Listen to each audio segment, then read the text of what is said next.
This is Lori Grenier. You've seen me on Shark Tank hearing pitches from small businesses. Now, there's a new way for small businesses to get a loan in minutes. It's called Cabbage. That's Cabbage with a K. Just fill out the application online. You'll get an instant decision and could have access to a line of credit of up to $100,000. No waiting, no hassle. Cabbage is A+ rated by the Better Business Bureau and is a Forbes Top 100 company. Go to Cabbage.com, that's Cabbage with a K, Kabbage, or call 888-CABBAGE. The Pirates and Cardinals have the best two records in baseball, and they go head-to-head one final time this regular season. Could this be a preview of next week's division series? Coverage begins Wednesday at 6:30 Eastern on ESPN Radio. Today on Mike and Mike. Manning throws deep right. He's got Demaryius Thomas there. Thomas goes up, makes the catch, keeps his balance, backpedals into the end zone. Touchdown, Denver. He pumps up. He throws to the end zone. Touchdown, Amendola.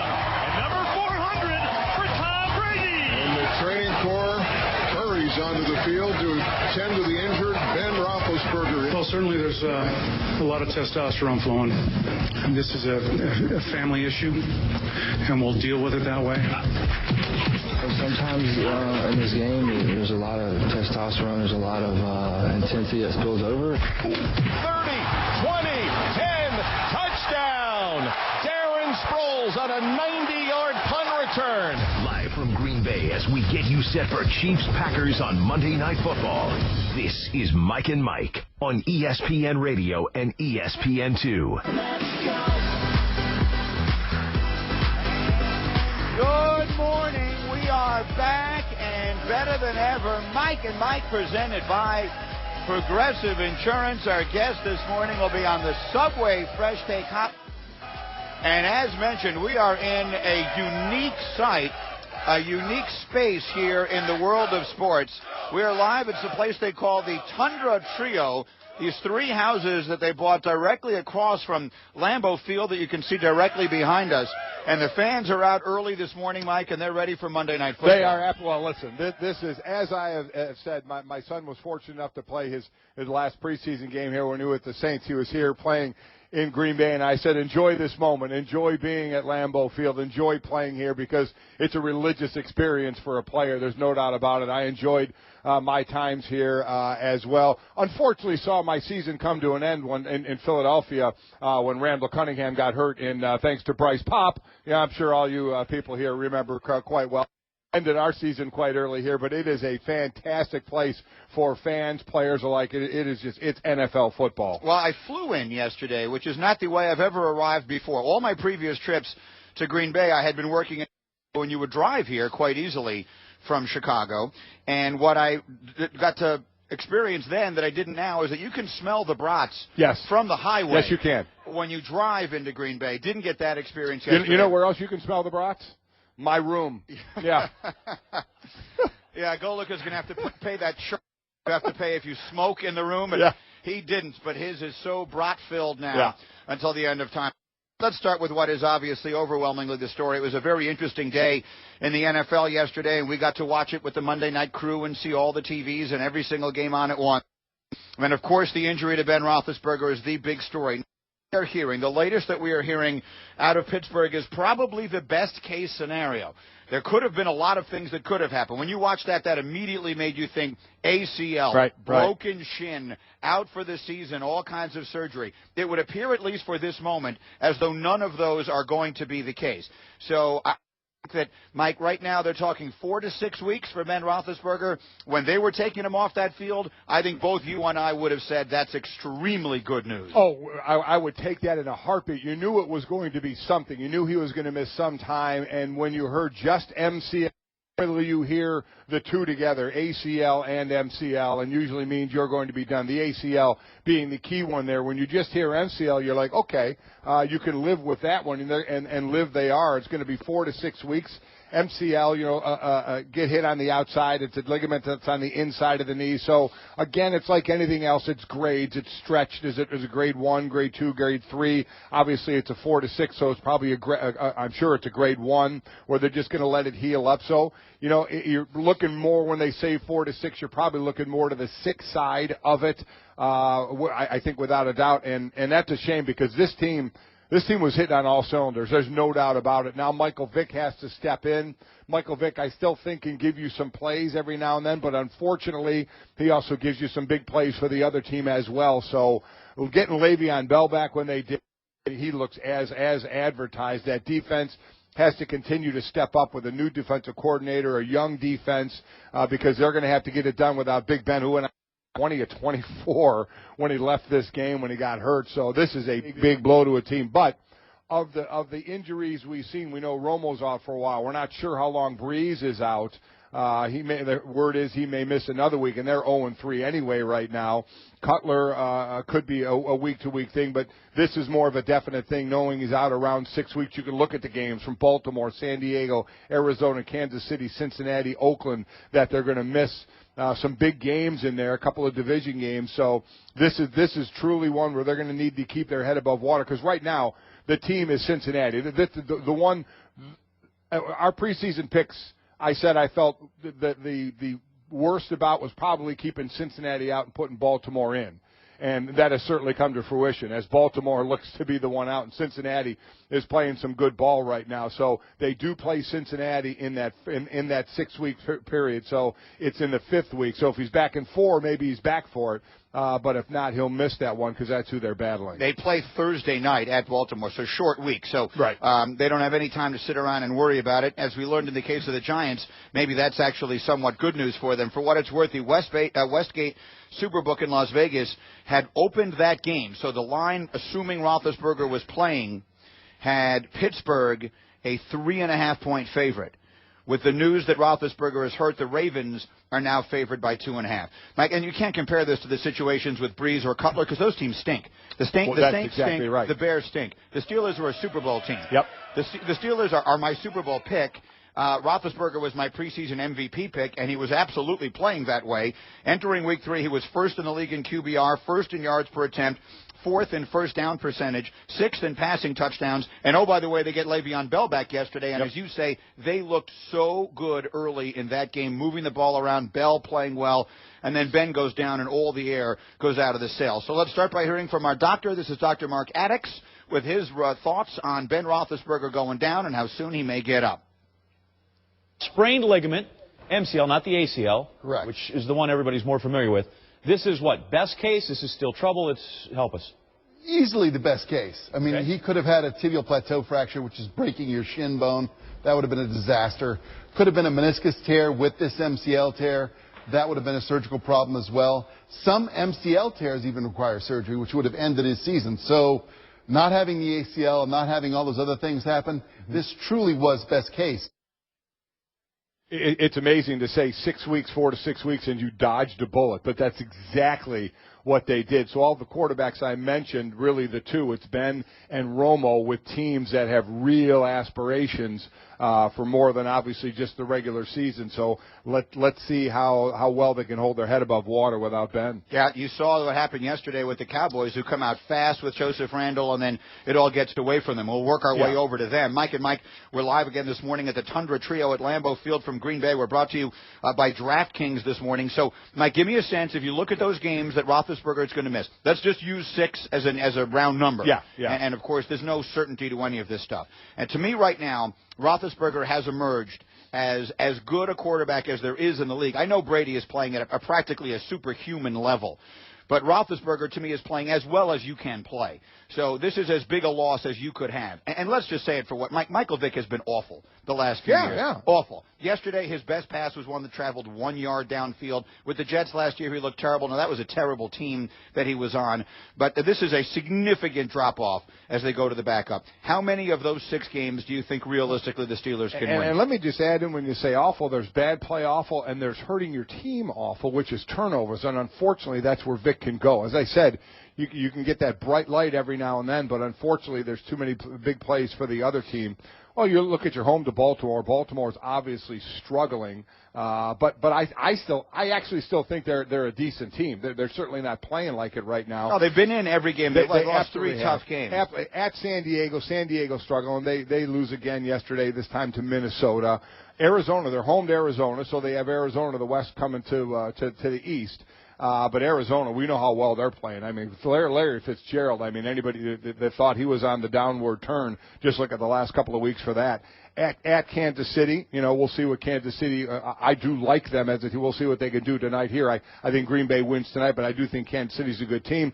And then the big one, home to Cincinnati. I mean, that's a monster game, the way Dalton and Cincinnati, that team as a whole, has been playing. And then they're home to Oakland. And, you normally you say Oakland, you say win, but Oakland just put, a couple of wins together, something they're certainly not used to. And they have a young dynamic duo in Carr and Amari Cooper, just another monster game there as well.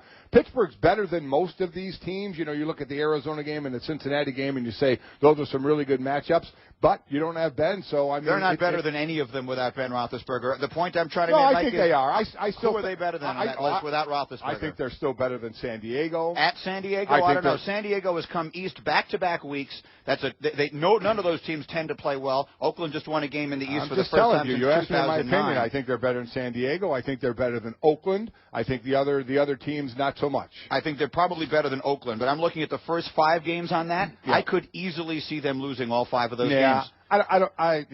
Baltimore Possibly. this Thursday, at San Diego's maybe, then Arizona, at Kansas City, and Cincinnati. Those are tough. If they don't have Ben in those games and Michael Vick is their quarterback, I could easily see. This could be an injury that they may not be able to recover from. That's the point that I'm making. The season is a long season, but it goes by awfully fast. If they have to find a way to win 2 of these 5 games.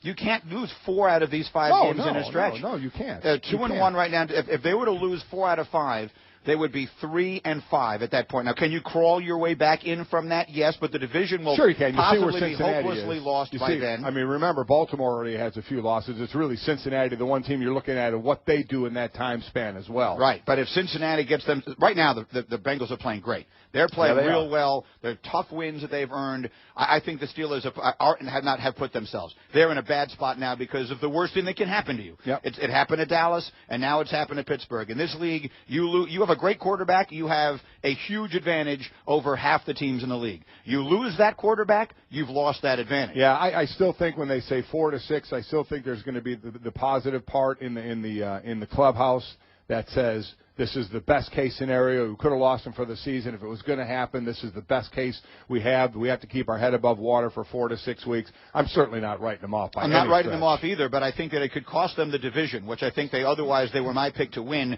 It could cost them beating out Cincinnati in that division. Obviously, a long way to go. One more question on this, and then we'll move to other matters. Did you think it was a dirty play? All the talk I saw yesterday was whether or not there should have been a flag thrown. To me, that's inconsequential. What difference does it make if a flag gets thrown or not? You've lost Ben Roethlisberger. Right. The interesting question to me is that a dirty play by Mark Barron who hits him in the knee? No, it's not at all. And I know the new rule says you can't hit the quarterback below the waist, but there are exceptions for that if you're blocked into him like that. Or in this case, Barron actually tripped on a blitz. He was coming around, and he tripped over another player, and he went down, and as he was going down, he just crawled forward. I mean, you can't ask a guy if he trips and falls down as he's crawling forward to stop, get up, and then tackle the quarterback. It's ridiculous. Or not to try and make a play because of where he is. That's the question I'm asking. If you know you're at knee level. So what? You're trying to make a play. You're not trying to hurt anybody's knee.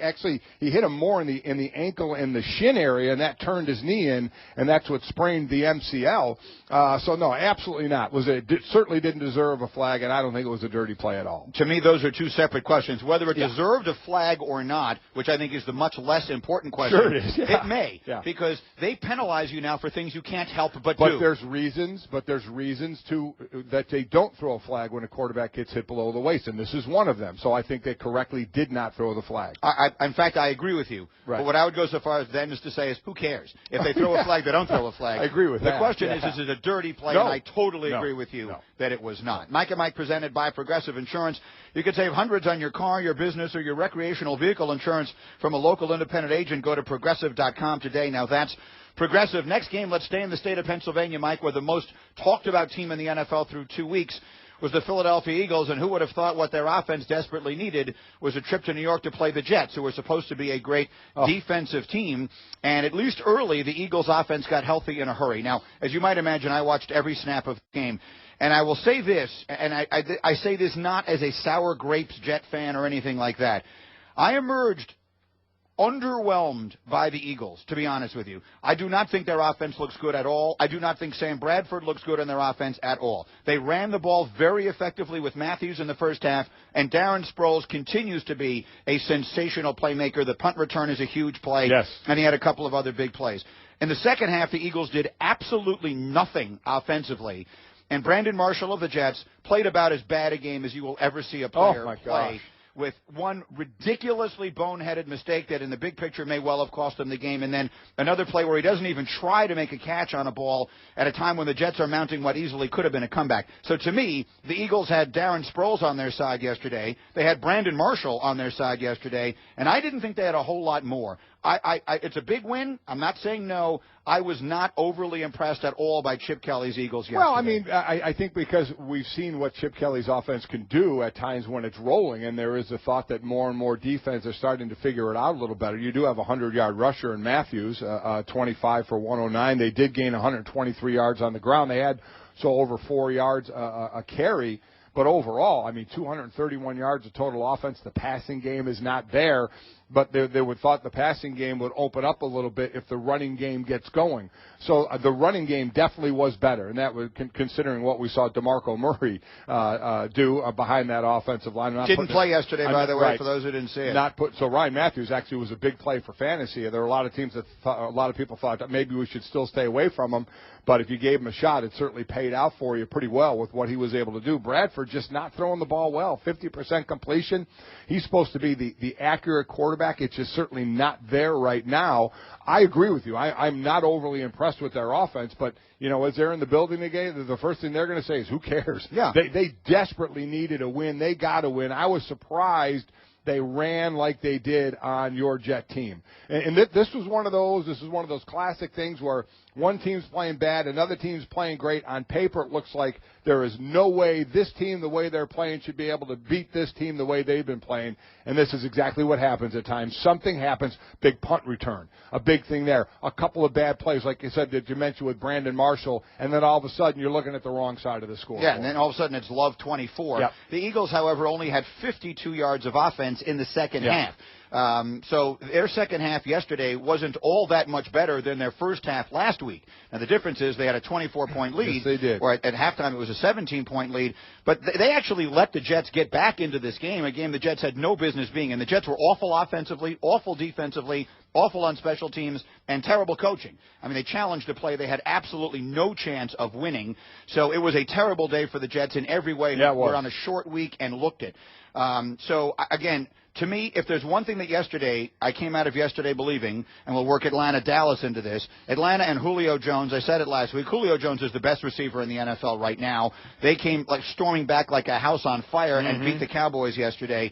If there's one thing I emerged from yesterday even surer of than I was Friday morning, the Giants are the best team in the NFC East. Now, that wouldn't be the case if Tony Romo and Des Bryant were healthy. But they're not, and if you listen to a lot of people, they'll tell you Bryant isn't going to be himself again all year, and we'll see when Romo gets back. 8 weeks is an awful long time. I think the Giants are the best team in that division. Well, we'll see. I mean, we'll see. We'll see where they are and the Cowboys are when Romo gets back.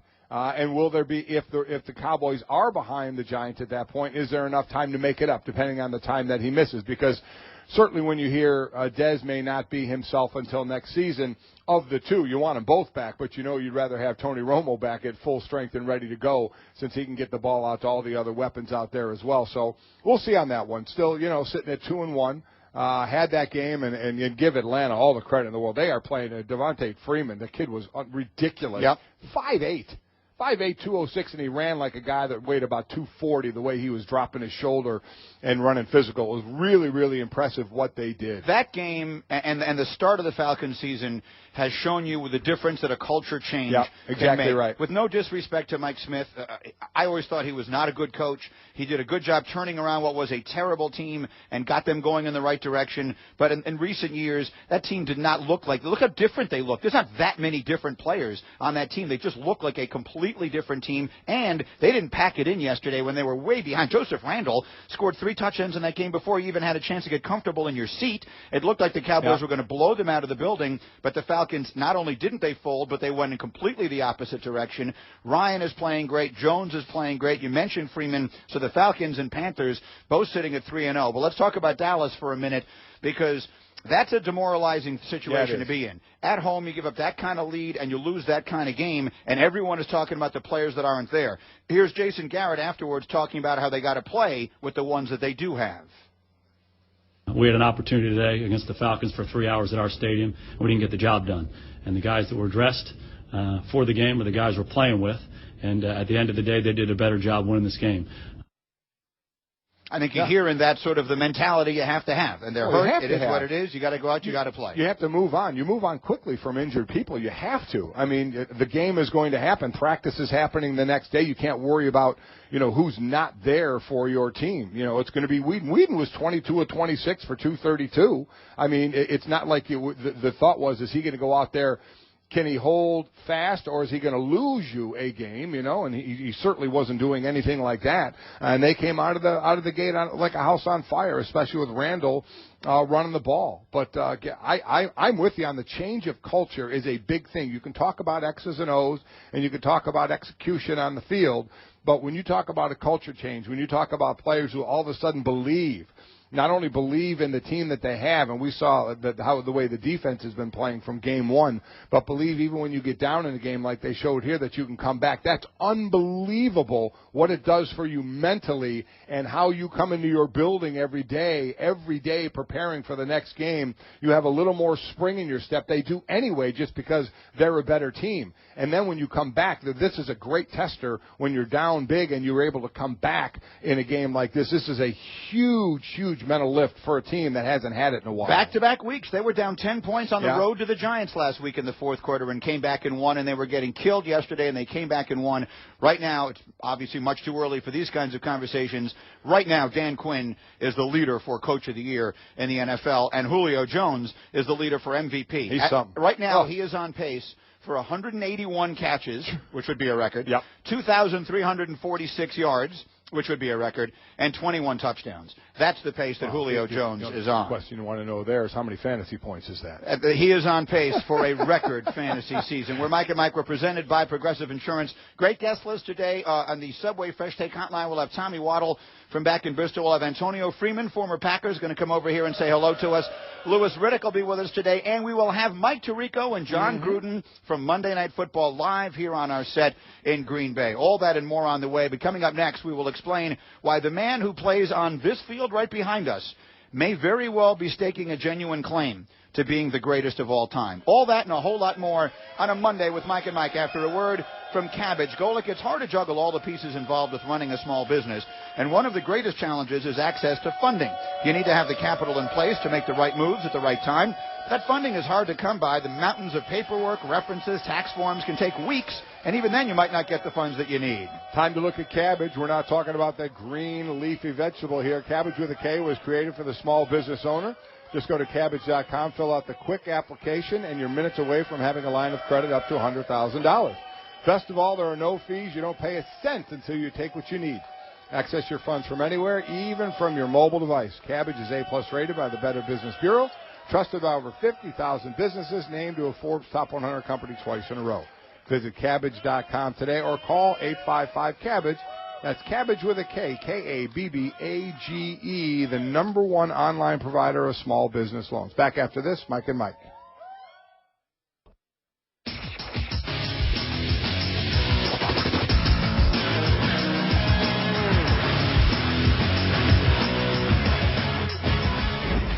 ESPN Radio Sports Center. With us on Mike and Mike, Sunday night game last night went to the Broncos. They beat the Lions 24-12, so Peyton Manning and the Broncos are 3-0. Detroit starting out 0-3. Ben Roethlisberger, the update there, it was, according to our Dr. Mark Addix, the best-case scenario. It's a sprained MCL in the left knee.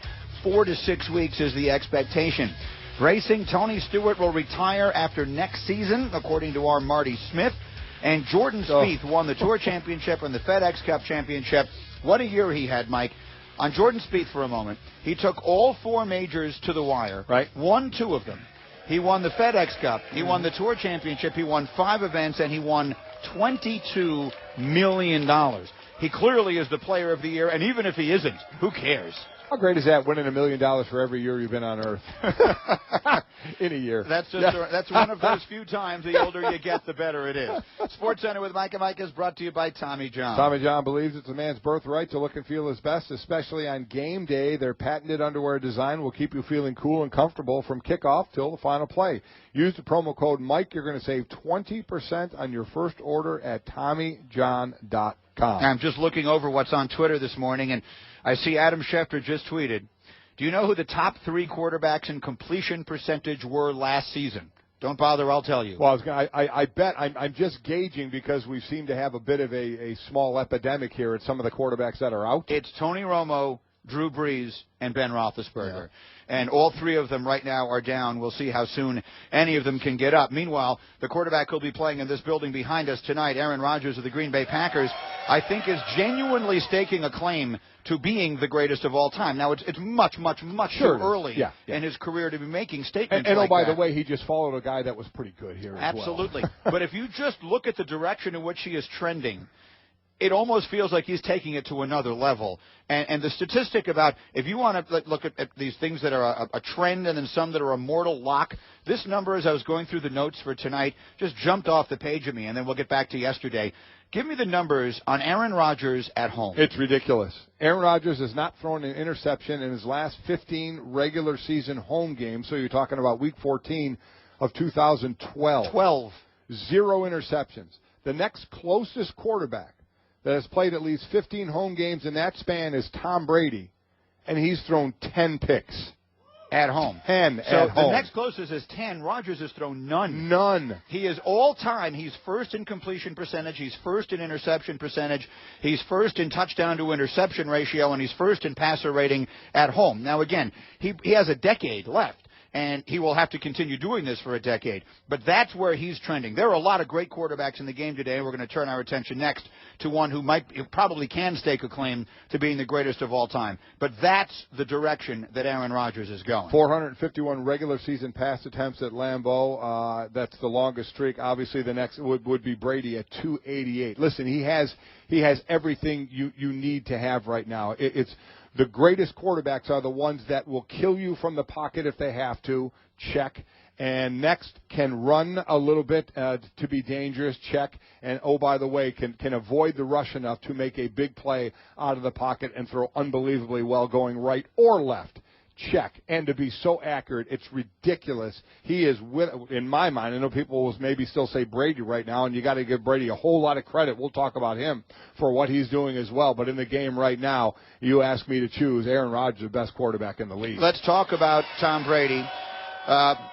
As of yesterday, there are 4 quarterbacks in NFL history to throw 400 touchdown passes. Peyton Manning, Brett Favre, Dan Marino, and again, as of yesterday, Tom Brady, who now has 401. And if you watch the Patriots, this is eerily reminiscent of the year after Spygate. Mm-hmm. Remember the year after Spygate? They went on a mission. They went 18-0. They were beating people 50-7 and all of that. And my KOD picks, by the way, yesterday, 0-3. So, I couldn't be more right up my own alley with this. I gave you Jacksonville as a guaranteed backdoor cover yesterday because the number just seemed so stunningly low. The Patriots were only a 14-point favorite. Yeah. It just felt like they were begging you to bet the Patriots. So I said, don't do it. And midway through the third quarter, I thought Jacksonville had that backdoor cover ready. I thought they were going to do it as well. 51-17 later, not so much. Tom Brady is on a mission. And do not think that Deflategate does not have something to do with it. Oh, they're looking to roll. Why is Tom Brady in that game in the fourth quarter yesterday? Because they don't usually need a lot of motivation to be great and win, but they'll take it. And I thought even if Tom sat for a couple of games, I said that's going to be bad for the rest of the league. Now, he normally comes out and just tries to gun you down anyway, but give him a little extra motivation because we've seen him go chirp in front of some people who have done some talking. So right now he has 1,112 passing yards this season, second highest after the team's first 3 games among players who didn't throw an interception during that time. The other one, 2013, Peyton Manning threw for 1,143. I just mentioned I take Aaron Rodgers as the best quarterback right now. Well, Tom Brady, as far as all time, he's up high on that rank. He's obviously Aaron's got a long ways to go before we start talking about where he's going to belong all time. Tom Brady gets his due because he's on the back end of his career. He certainly has some time left, but he is already in that conversation. Well, but here's the one thing you have to say about Tom Brady. He's 38 years old, yes, but he's never played better than he's playing right now. So all these columns that you're reading about, is Brady actually at his best right now, at his peak? Brady, yes, he has a strong arm, but and has always had a strong arm. And Chris Carter, if you were with us last week, was talking about how whatever it is Brady has done, whether he's using more of his body and putting it into the throw, you need someone like Trent Dilfer to break that down. He's throwing the ball as hard as he ever has. But Brady is, right now, he's like Greg Maddux. Those guys can pitch forever. That's exactly right. So Brady, you can't play better than Brady is playing right now. So whether he's 28, 38, or 48, he's playing right now as well as he ever has. I loved your comment yesterday. He's throwing touchdowns to guys you don't even know your name of. I don't know who he is. Who is 82? And certainly not helping anybody's fantasy team. Well, that's the thing. I'm wanting Gronk the whole time. You're wanting, I think, Edelman. I did. I had Gronk and Edelman. Yeah, I had Gronk. I'm like, okay, he's going to throw it to Gronk. And someone named Keyshawn Martin caught 2 touchdowns yesterday. I've never even heard of him. It is amazing what he does, how he runs that system. Yeah, the certainly doesn't seem to be a whole lot of, he's had the one issue, obviously, 2011 when he missed all that time when he hurt his knee in the first game of the season. But he's been healthy and he's been running a great offense. And you're right, there's nothing on him right now that shows, as I talked about Peyton, who's probably putting on the 18th hole right now, Tom Brady is not. No, right now, the best team in the AFC clearly is New England. The best team in the NFC is Arizona. That doesn't mean that's where it's all going to wind up, and I'm sure the Packers tonight could stay. Getting booed right now. The Cardinals are killing everybody. They're destroying everything in their path. Now, Green Bay just beat up on Seattle last week, and if they go out and shellac them tonight, then, okay, the Packers are the best team in the history of mankind. There you go. Come on, know where you're at. Let's move on. I got 2 stats from teams that we mentioned a moment ago. First on the Falcons. The Falcons are the first team in NFL history to start a season 3-0 when trailing all 3 games in the fourth quarter. Again, that's the coach. I can't tell you and how that permeates to the players and how that makes them feel, because there is a reverse to that. If you're a team that loses at the end, we saw the Giants do it twice, but if you're a team that does it more than a few times in the fourth quarter, you wonder what's going to go wrong. For a team like Atlanta right now, there's no, you don't get despondent. The shoulders don't hunch down. They're like, hey, we've done this before. We know how to come back. It's a great mental builder. I mean, sometimes that's overlooked, the emotion and the mental part of the game. And then the other stat that I'll give you, Sam Bradford has the lowest QBR of all qualified quarterbacks this season, the lowest at 24.4. And to get back to what I was just saying, and Chip Kelly, you can go out and make a lot of changes, and you can change this running back and that running back. The 2 big moves he made thus far have been a disaster. Now, It's only 3 weeks, and things can change like crazy. But he trades Shady McCoy for Kiko Alonso. Alonso was hurt.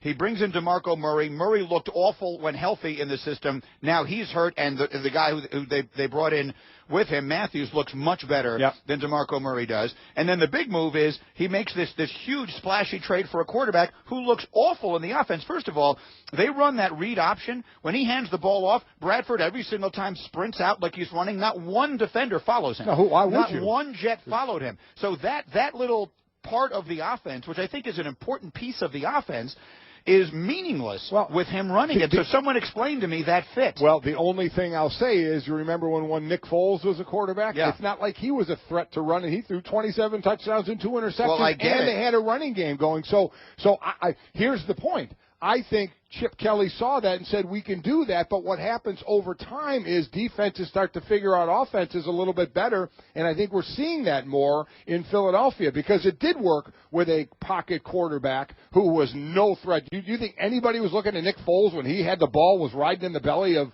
Shady McCoy? No, absolutely not. But the defenses are now doing a better job of figuring it out, so that has become, kind of null and void. Nobody even worries about that anymore.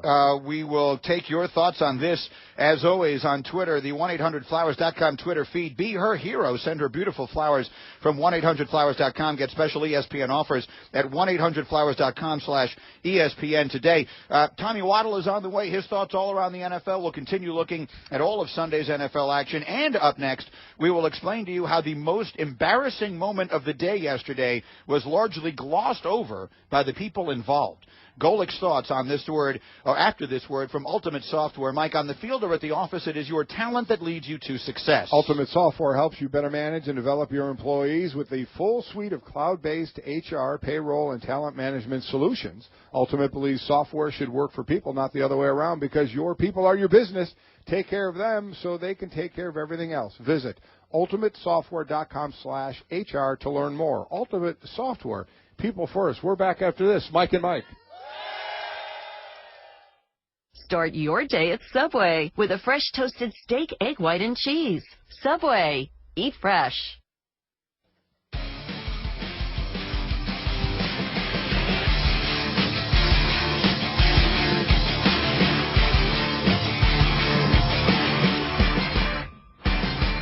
Tom Brady is on a mission, and do not think that Deflategate does not have something to do with it. Oh. They're looking to roll. Why is Tom Brady in that game in the fourth quarter yesterday? Because. You think they're looking to roll everybody? I mean, I think that there is a cause and effect. We saw it that year after Spygate. Remember, that was the year. Didn't they beat Washington like 51-0 They or were something? just absolutely rolling people. Absolutely rolling people. And yeah. I think they get mad, and then they go out and they get even. By the way, Tom Brady is on pace for 512 completions this season. That would break the current NFL record. And he has 96 completions this year, most through 3 games of any quarterback in NFL history, thus the pace that he's on. So he's playing his best at the age of 38. Now, that doesn't mean he has 10 more years. No. But it might mean he has 3. It might mean he has 3 or 4 more really, really good years. We saw Brett Favre sort of fall off a cliff right around the time he hit 40. Mm-hmm. We're seeing the injuries really finally catch up to Peyton now. Yeah. And Brett, the way he ran around, he started getting nicked up. That's the thing about Brady. Outside of that knee injury, you're not hearing about him getting nicked up. And when you getting nicked up is one thing, but getting nicked up at 38 years old is another thing, because it takes a whole lot more to come back from that, and it's just not happening to him. Let me give you 2 more thoughts. Our analytics guys, Ben Alamar, is up early this morning, and he sent me a note after we were talking about the upcoming Steeler games without Roethlisberger. The FPI factors in the loss of Big Ben, so the Football Power Index. The Steelers, according to our Football Power Index, will be underdogs in 3 of their 4 games. Favored to beat only Baltimore. FPI expects the Steelers to win 2 of those 4 games. Yeah, listen, they take that. Oh, I'd sign for that right now. Take that in a heartbeat. I think they can. I absolutely think they can. Getting Le'Veon Bell back was absolutely huge, and the key is going to be Vic not turning the ball over. It's one thing to throw an incompletion or just look horrible on a play. It's another thing to turn the ball over and see it go the other way. See, the thing, though, is that they're not a great defense anymore. No, they're not. So you say that about a team that has a great defense, but they're not. They're a high-flying offense. This is a kind of hold your breath a little bit to see if they can keep their head above water, without question. Tommy Waddle off the top of the hour with his Subway Fresh Take. Antonio Freeman will be over here. And don't miss Mike Tirico and John Gruden together for most of the final hour today. They'll be over here with us for much of the final hour, 9:20 Eastern, 8:20 here in the Central, for about 40 minutes of conversation with our Monday night guys. One more quick thing on the Eagles. We were just talking about it during the break. I thought it was worth mentioning. We talk about how much better would they have been if they had kept Nick Foles than they are with Sam Bradford. Maybe not so much. You know, all that talk about how Chip Kelly was going to mortgage everything to go get Marcus Mariota, right. Maybe it would have made sense. Well, now again, he'd take a little seasoning and all that. He started off very well. He would be exactly what it looks like they need in that offense right now. Yes, the only break I'll put on that is they were doing this successfully with Nick Foles at quarterback. But then I'll continue to say this is what happens in the NFL. When they came in and this offense was like a house on fire, gaining yards everywhere, holding or running plays every 23 seconds, the league was like, wow, and then it takes a little time and then you somewhat figure it out. But they were highly successful with a pocket quarterback in Foles and a running game. But since it has gone to the next level now where it's gotten figured out a bit, again, they did gain over 100 yards rushing, they gained about 4 yards. It was their best rushing outing of the year by far, but the offense didn't look great at all for Philadelphia. Overall, it didn't. First half, certainly it looked much better. So what they want to do now to actually have a read option with the guy with the ball in his hand actually be a threat, I get your point. To whether it's Mariota or somebody who's an actual threat to keep the ball at times, like a Russell Wilson is in Seattle, where he can hurt you just as bad with his legs as with his arm. But they don't have that right now, so that's why I have some concerns about that offense. By the way, Mariota on pace for 43 passing touchdowns this season. The NFL rookie record is 26. Shared by Peyton Manning and Russell Wilson. SportsCenter with Mike and Mike brought to you at Dollar Shave Club. Don't torture yourself with a gross old blade for weeks and weeks, and don't shell out $20 for a pack of new ones. Upgrade to shaving with a fresh blade whenever you want for a fraction of the price by joining DollarShaveClub.com today. That's DollarShaveClub.com. Now, it takes a lot for something from another sport to go viral and have everyone talking during an NFL Sunday. But that happened yesterday. The Washington Nationals, who had a disastrous second half of the season, completely collapsed. It's going to cost everybody their jobs.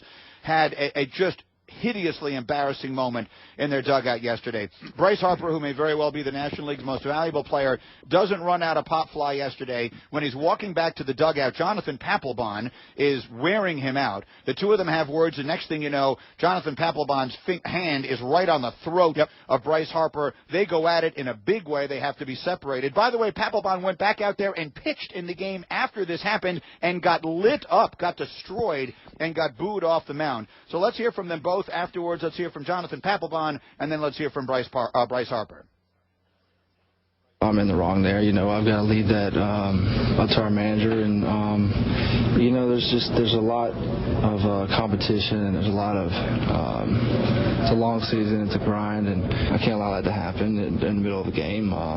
You can handle that after the games, or allow the manager to handle that. So in that light of it, I'm wrong. Papelbon said he was wrong. It's the first thing he said, I was wrong. Did he say that to you? Yeah, he apologized, so, whatever. I really don't care. It's the next 6 days, and, keep doing what I'm doing. It's like brothers fighting. Listen, these guys all have to be sick, number one, just for the way this season has gone and what the expectations were and where they are right now. Papelbon was right. He's wrong. You can't start that. You can't do it. If you want to give a line to a guy, and say, hey, you got to run that out.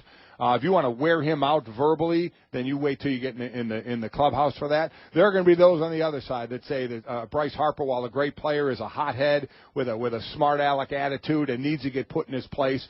There are those that feel that way as well. The dugout's not the place for that. You know what? If Papelbon if they wanted to have words and that happened in the clubhouse, so be it. That happens. And that's where it could have stayed in the clubhouse. But you can't do that out in public like that. You can't. So while Papelbon, I wouldn't, if he wanted to say something, you got to run that out, not to really get in a verbal exchange, wait till later for that. But to go after him like that, that's absolutely on him. But certainly you could see it happen. Isn't the first or last time you're going to see some emotion in a dugout, on a sideline, anywhere for a team that had higher expectations. It is absolutely flat out stunk. The Papelbon acquisition, whether it directly or indirectly was the reason, was a complete disaster for the Nationals, who were the preseason favorite to win everything and have had a year that was just an absolute disgrace. All right, Tommy Waddle joins us live next. We're in Green Bay on a Monday. Football's back, and it already feels like the playoffs thanks to 1 Week Fantasy at DraftKings.com. With millions of dollars in prizes being paid out each week, every play in every game could take you closer to a life-changing payday. Hurry to DraftKings.com now. Use promo code REPLAY and play for free with your first deposit in this Sunday's $1 million fantasy contest. This isn't fantasy as usual. This is DraftKings. Welcome to the big time. Enter REPLAY for free entry now, only at DraftKings.com. That's DraftKings.com. And now, for Geico's edition of Stuff Found in Your Car, we go inside your side door pocket. Hello, yes, the crumpled receipt with gum in it. From your anniversary dinner, you sprang for expensive wine, your server was Beth. That dinner was a couple $100. Money you could get back if you switched to Geico and saved hundreds of dollars on your car insurance. I bet you'd save that receipt. Frame it even. But really, where did I go wrong? Was it the corkage fee? Geico. 15 minutes could save you 15% or more on car insurance. Visit geico.com today. The Pirates and Cardinals have the best 2 records in baseball, and they go head-to-head one final time this regular season. Could this be a preview of next week's division series? Coverage begins Wednesday at 6:30 Eastern on ESPN Radio.